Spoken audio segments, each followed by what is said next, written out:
Assalamualaikum warahmatullahi taala wabarakatuh. Saya Muhammad Abid Najmuddin bin Azhar, pemegang kad matrik bernombor D20121093789 dari kursus CUR 2011 Pasukan Pertolongan Cemas Kumpulan D. Pada hari ini saya akan menjalankan amali ikatan dan balutan, di mana saya akan melakukan balutan untuk luka di atas kepala dan patah tulang belikat. Sekarang kita akan buat lipatan untuk pembebat luka atas kepala, di mana bahagian puncak kain anduh perlu dilipat ke bahagian tapak sebanyak beberapa kali sehingga kain anduh bersaiz 3 atau 4 jari seperti ini, 3 jari. Seterusnya kain anduh perlu dilipat ke bahagian tengah sebanyak beberapa kali sehingga berbentuk segi 4 sama.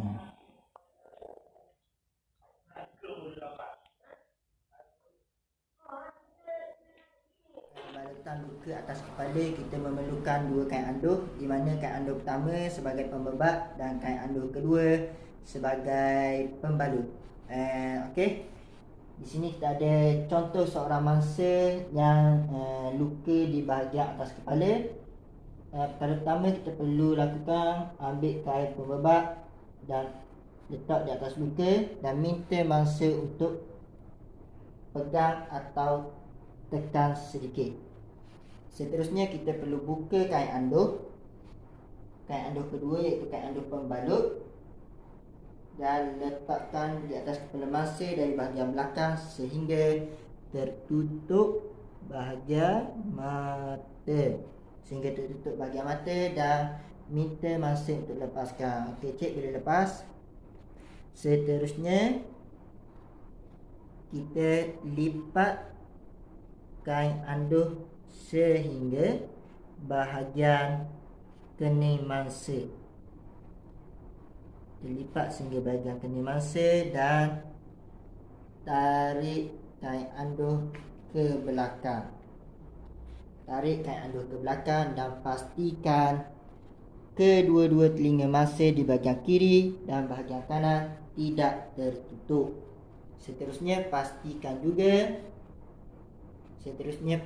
juga puncak kain anduh berada di bahagian dalam, iaitu masuk di dalam tapak kain anduh.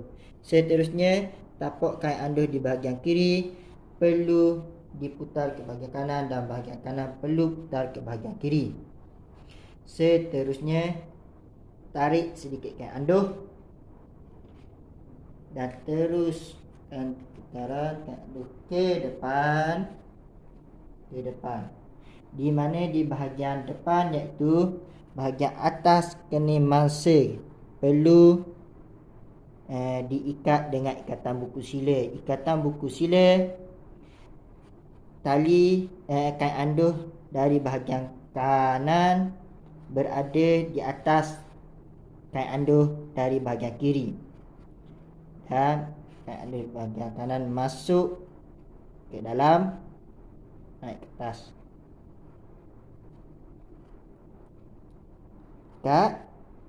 dan dari bahagian kiri berada di atas, bahagian kanan berada di bawah, dan turun ke bawah, ikat, tarik.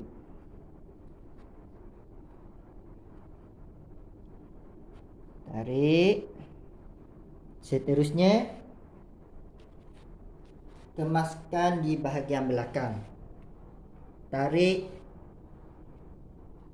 puncak kain anduh supaya terdapat sedikit tekanan di bahagian luka mangsa agar pendarahan dapat dihentikan. Seterusnya, kemaskan kain anduh dengan masukkan ke bahagian dalam.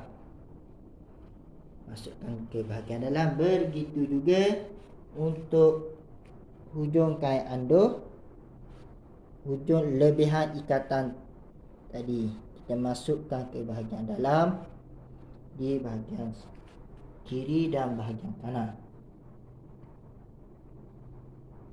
Ikatan perlu dilakukan di bahagian kening mangsa supaya kain anduh tidak tercabut atau terangkat.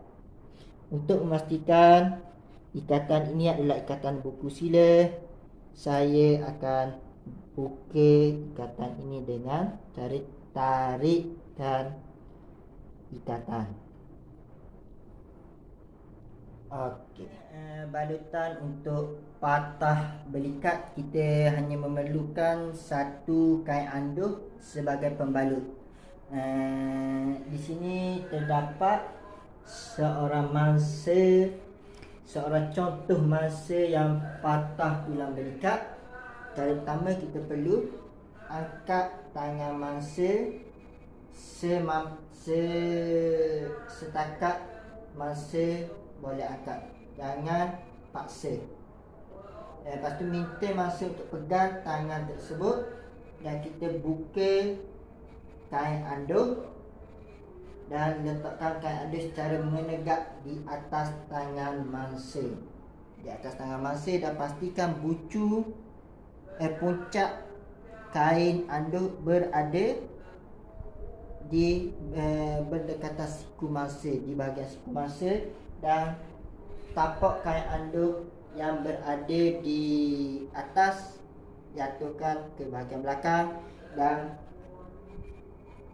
tapak kain anduh yang berada di bahagian bawah naikkan ke atas. Dan ikatan perlu dilakukan di bahagian belakang sebelah bertentangan dengan bahagian yang cedera. Contoh, mangsa ini cedera di bahagian kiri dan ikatan perlu dilakukan di bahagian kanan. Tidak boleh ikatan tidak boleh dilakukan di bahagian tengah, kerana di bahagian tengah terdapat tulang rusuk, tulang belakang yang mana sekiranya terdapat ikatan, tulang belakang boleh mengakibatkan tercedera kerana ikatan tersebut. Ikatan yang perlu dilakukan adalah ikatan buku sila, di mana kain anduh dari bahagian kanan berada di atas dan kain anduh di bahagian kiri berada di bawah. Seterusnya, kain anduh di bahagian kiri berada di atas dan kain anduh bahagian kanan berada di bawah. Silap. Tak apa. Kita buat dulu. Sebelum ketatkan ikatan, minta pesakit untuk keluarkan tangan dan kita ketatkan. Dalam masa yang sama, kita perlu ketatkan ikatan. Seterusnya, kain anduh di bahagian kiri perlu berada di atas dan kain anduh di bahagian kanan perlu berada di bawah. Ikat sehingga kemas, dan kemaskan kain anduh. Hujung kain anduh perlu dimasukkan ke dalam. Begitu juga hujung satu lagi perlu dimasukkan ke bahagian dalam. Seterusnya, puncak kain anduh perlu dipusingkan agar siku mangsa tidak terkeluar, dan pusingan ini perlu dimasukkan ke dalam.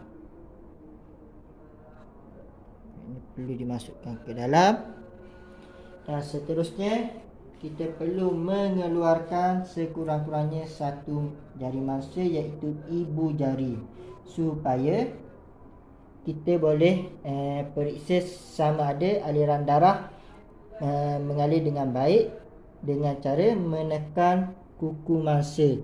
Sekiranya selepas kita tekan kuku mangsa terus kembali merah, itu bermakna aliran darah tangan mangsa berada dalam keadaan baik. Seterusnya, bagi mangsa yang suka bergerak, kita memerlukan lagi satu kain anduh. Kita memerlukan satu lagi kain anduh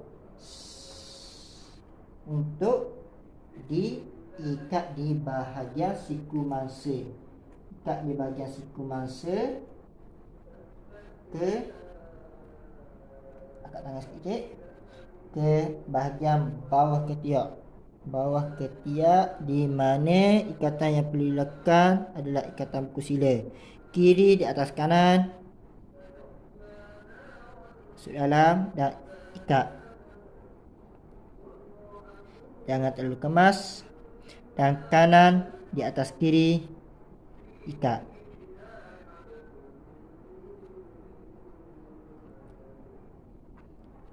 Seperti biasa, kita perlu kemaskan ikatan dengan masukkan hujung kain anduh ke dalam. Begitu juga di bahagian belakang, masukkan kain anduh ke dalam. Untuk menentukan sama ada ikatan ini adakah ikatan buku sila, kita perlu lihat bukunya selari. Hujungnya adalah selari, tidak melintang. Selari. Okey. Saja amalan kita pada hari ini. Sekian, terima kasih.